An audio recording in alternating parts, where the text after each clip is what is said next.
Welcome to episode 2 of the series where I'm flipping cars until I can afford my dream car. If you haven't already seen the first episode, make sure you watch it first. I'll link it right here because I'm about to spoil the entire thing with a quick recap. I got brutally rejected by a man selling a Nissan Sentra. So then I bought a 350Z with a destroyed bumper, put a new one on, cleaned it, then I listed it up for $9,500 and I got a dude for $8,300. So now we're currently sitting at $2,134 in profit, I think. I've been looking on Facebook for another car. It is very tough to find flips, but I think I may have found one. I'm going to check it out right now. It is 96 degrees out right now and it feels like 106. So what better thing to buy than a convertible? The guy lives 20 minutes from me. He has it listed for $5K. It's a BMW Z3. I almost included this as one of my dream cars because I just love the way they look. In my opinion, it's basically just a better Miata. But that being said, it is a BMW and we all know how BMWs are. So I'm definitely gonna have to look through it thoroughly. I completely forgot my OBD2 sensor. I have to go back home and get that. There's some stuff wrong with it, like the AC is out, some paint chips, and it's overall not in the greatest condition. So I think I can definitely talk them down a little bit. I don't know. We'll see if I learn from my last video. My first attempt definitely did not go well, but this is my third attempt now. We'll see. I gotta run home and get my OBD2 and then we're gonna go look at this car right now. All right, time to go. All right guys, no cameraman for today, so I'm just gonna try and film and I'll put a voice over it. Pretty nervous, but you know what? I'm less nervous than last time and I think that's all that matters. As soon as I pulled up, I instantly could see what he was talking about, with the paint being pretty faded, headlights being disgusting. Other than that though, the car ran perfectly with no lights on the dash. Look at the paint quality of this bumper. I think I could definitely restore the old paint and make this entire car shine. We then took it for like a 20-minute test drive and found that the AC doesn't work. It blows, but it doesn't blow cold. But other than that, the car ran and drove amazing. I thought about it for a little bit and I decided I wanted to offer him $3,500, $1,500 under his asking price. So here came the moment of truth. You got listed for $49. Would you take? I got 35 in cash. I gotta get it inspected? If you can inspect it, yeah. You go with that? Yeah. All right. All right. Sounds like a good. deal.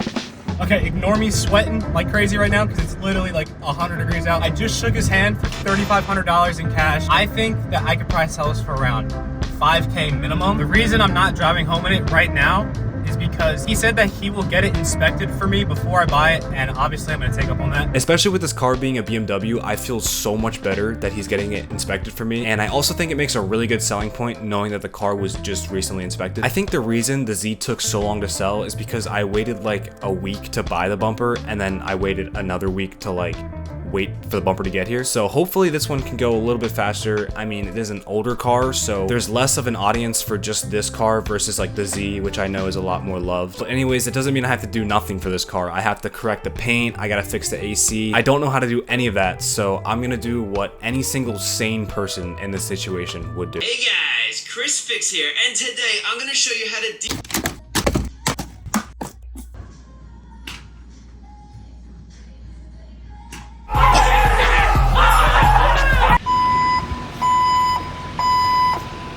All right, now before I show you guys what I just bought, I had a lot of comments asking me how to even find profitable flips in the first place. So the app I would recommend is an app called Swoopa. Swoopa is basically a personal assistant that sits there and scrolls Facebook Marketplace all day, only sending you the good deals. The most important thing for finding profitable flips is getting to the listings first. For example, Swoopa alerted me of this G37 that was listed 15 seconds ago at $5,000. The app shows you the estimated value of the car so you can easily see if the price is a good or bad deal. And using their new AI sorting, you can literally only be notified when the deals are good. Swoopa searches every minute, so when a deal is severely underpriced, you can get to it first before the other 50 flippers in your area do. You can either scroll 24/7 looking at people who know what they have, or you can just sit back and wait for the good deals to come your way. The app also works for things like iPhones, couches, not just cars. So if you want to check out Swoopa, which I highly recommend you do, click the first link in the description for a free trial. It's an app made by flippers for flippers. So if you want to make some money, please be sure to check them out. Huge thanks to Swoopa for sponsoring this video, and without further ado,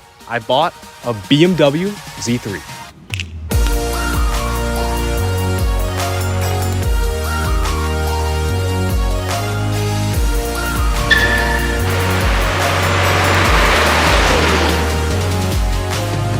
So I got this car for $3,500, but why did we get it for so cheap? So let's start out with the pros. The paint is in good shape in most parts of the car. The interior is super clean with no lights on the dash either. The wheels have been taken care of and the tires are practically new, and the soft top has no rips and is in great condition. Now for the cons, paint is super faded on the trunk and especially on the hood. There's clear coat peeling here, which I'm definitely gonna have to fix. The headlights are disgusting. I'm missing an important interior piece here. And last but certainly not least, it's an automatic. I'm sorry. Now I only drove this car around 15 minutes to get it home, so I still don't really know if there's any underlying issues that didn't come up on that drive. So I think it's time for a road trip.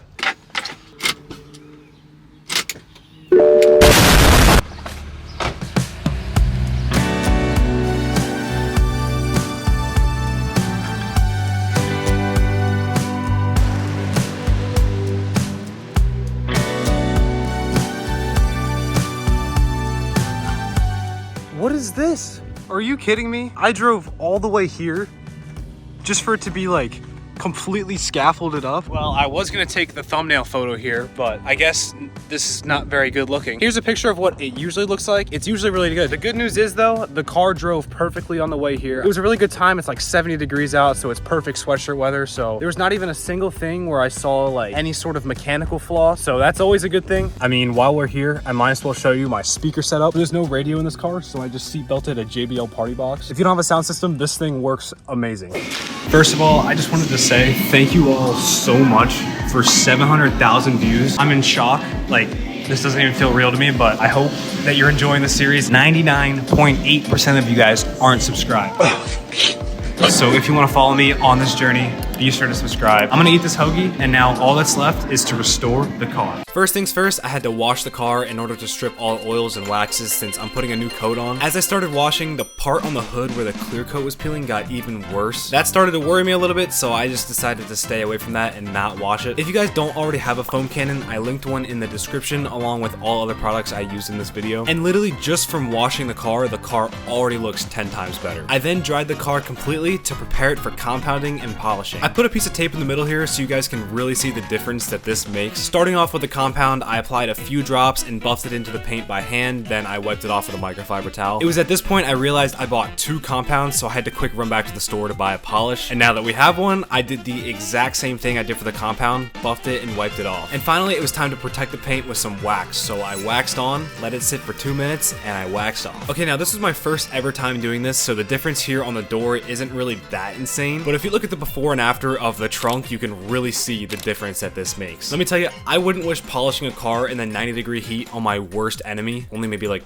Kim Jong-un, but anyone else, absolutely not. It was so unbearable. I did the entire car except the hood because I wanted to stay away from the clear coat, and I would say it came out looking pretty good. Moving on to the wheels, I just sprayed the wheel cleaner on, worked it in with a brush, and then washed it off. It's really that simple. These wheels weren't too dirty, but it's always just super satisfying doing this. For the spots where it seemed like I couldn't get the dirt embedded in the paint out just by simply wiping it with a microfiber towel, I saw this trick where you can use the same compound I've been using and just buff it into the paint and it cleans perfectly off. And now it's time for the absolute money maker, which is to restore these disgusting headlights. Here's a quick look at the before. Just remember how bad these looked. I'm using 1000 grit, 2000 grit, and 5000 grit to restore these. I started wet sanding with the 1000 grit, not really with a strategy, just going crazy on it to get rid of the entire surface. Look at all the dirt coming off. It's disgusting, but also very satisfying. I then moved on to the 2000 grit, making sure to make horizontal scratches instead of just going everywhere, and I finished it off with 5000 grit. I don't really know if this is necessary, but these headlights needed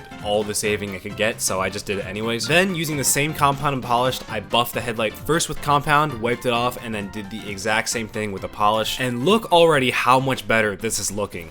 It smells like when you're sick and you like are trying to breathe. Oh! You know what I mean? It does! Alright.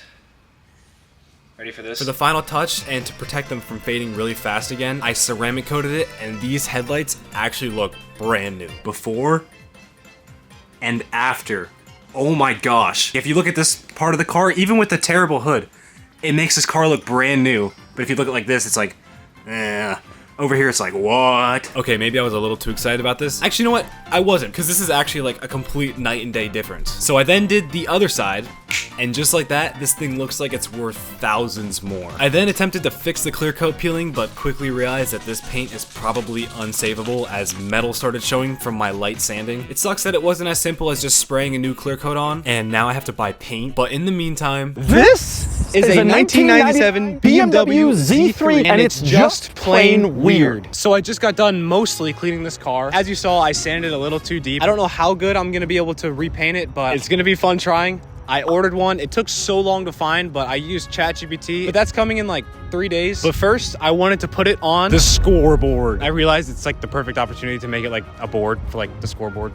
You know, like, so as you know from last episode, we have the Z, which got a 21 out of 30 on the score. But where does the BMW stand? So starting off with the first category, we have fun factor. When I took this car to Reading, it was such a good time having the top down. I mean, it's not fast. I mean, but it's not slow. It handles great, but it is an automatic. Again, if it was a manual, I probably would rate this like probably at the very top. But with that being said, I'm gonna give it an 8. Category number 2, looks. So this is where I feel like this car comes a little controversial. I personally love the way it looks, but I got a friend who thinks this car is like pitiful. Lots of people say this car looks like a clown shoe. I don't know. Up to interpretation. I think I love it. Let me know what you guys think about it in the comments. Sanding the headlights definitely made a huge difference. I honestly could have just left it there and let the clear coat keep peeling and not try sanding it down, but like, it's too late now to go back. Also, it's gonna make a pretty fun video trying to paint it. But anyways, for the looks, I'm gonna give it a in the middle 5. And the last category, which is the overall category. Overall, I mean, it's a really fun car to drive. I personally love it. I think it's a steal, especially even at 5K, which I'm probably gonna try and sell it at. These older BMWs are a lot more reliable than the newer BMWs. For a 28-year-old car, I would say this car holds up very nicely. I really don't know what else to say besides I think it's just overall a great car. And for that, I'm gonna give it a 7 out of 10. So with the score of 20 out of 30, we have the BMW Z3 in the 2 spot. So in the thumbnail, I said that I made a mistake, and that's not clickbait. I made a pretty big mistake. I've made a severe and continuous lapse in my judgment. No, it's not because I don't think I could sell the car. I see these easily going for like 5-6K on Marketplace. As you know, the car is 28 years old and the previous owner had a classic plate on it. I only have a regular plate to my name. So since I'm technically declassifying the car, that means they have to do all of the paperwork on paper. So the DMV has to mail over the title to the main Pennsylvania title transfer place, which is called PennDOT, who then have to manually do all of the title transfer stuff and then mail it back to the DMV, and then the DMV has to mail it to me. I talked to the lady and she said that this usually takes a pretty long time because when they mail it to PennDOT, it just sits on their desk until somebody decides to actually just do it. And she said it's pretty random and it can take anywhere from like a week to up to like 6 weeks. I really do not want to wait that long. Me and PennDOT are probably going to be on a first name basis because I'm going to be calling every single day. Hopefully I annoy them enough to the point where they just hurry up and transfer my title so that I just stop calling. But I did only spend $3,500 on this car, so I still do have a little bit of money left over to play with and potentially buy another car. Follow me on Instagram. I might start posting some updates on what's going on with the car. If you haven't already, be sure to like and subscribe. And with that, I'll see you in the next video. Have a great rest of your day. Peace out.